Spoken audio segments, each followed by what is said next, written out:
Bonjour, chers apprenantes et chers apprenants. Aujourd'hui, nous allons entamer une nouvelle unité. Et dans cette nouvelle unité 11 de la troisième phase de notre étude, consiste donc à faire l'étude des guillemets, donc les guillemets. C'est quoi les guillemets? Dans la grammaire française, il y a beaucoup de symboles, des signes, des abréviations qui caractérisent les mots, les phrases et les expressions.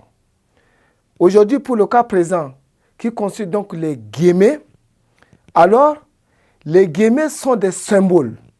C'est des symboles qui indiquent que l'on cite les paroles d'une personne.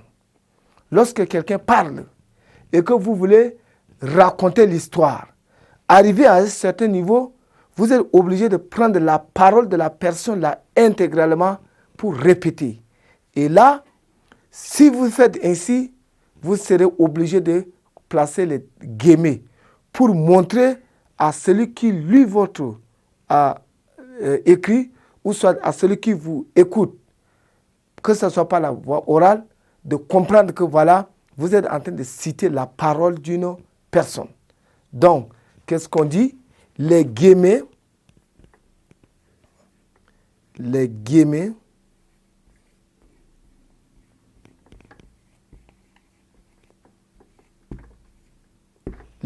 sont des symboles. Sont des symboles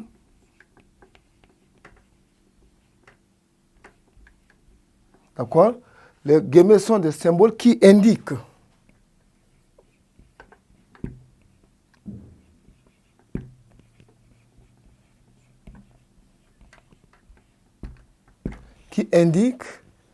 que l'on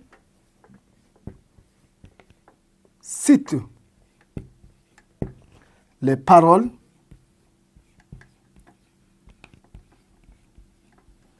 d'une personne.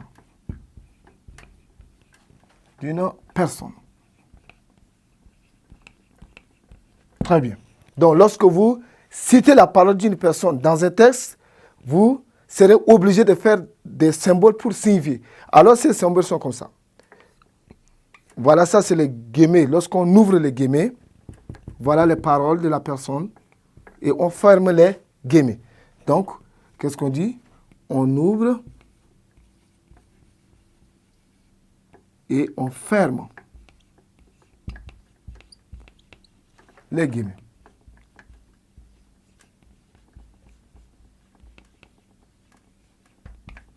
Voilà, donc les guillemets sont ouverts ici, ils sont fermés ici. D'accord? Exemple. Voilà, Farid. On dit Farid, 2 points et on ouvre le guillemets. Je vous dois combien? Je vous dois combien?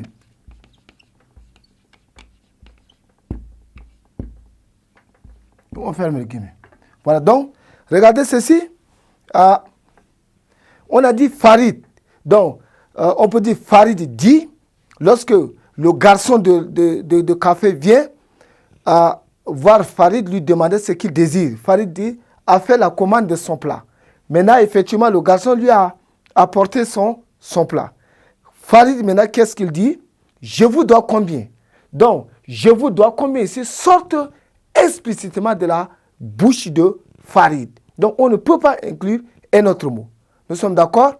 Voilà, c'est cet exemple-là qui va nous servir à comprendre que les guillemets, à chaque fois que vous lisez un texte dans un livre ou bien dans un document et que vous trouvez qu'une phrase est cadrée par ces deux symboles-là, ouvrez comme ça et fermez de cette manière, ces deux symboles, c'est là qu'on les appelle des guillemets. Et là, quand on met là, la phrase qui est ici, c'est la parole de la personne qu'on est en train de citer ici. Voilà ce que vous devez comprendre. Des guillemets, nous allons comprendre davantage dans les séances à venir. Merci beaucoup. Je vous demande de rester de notre côté pour la suite de notre programme. Merci.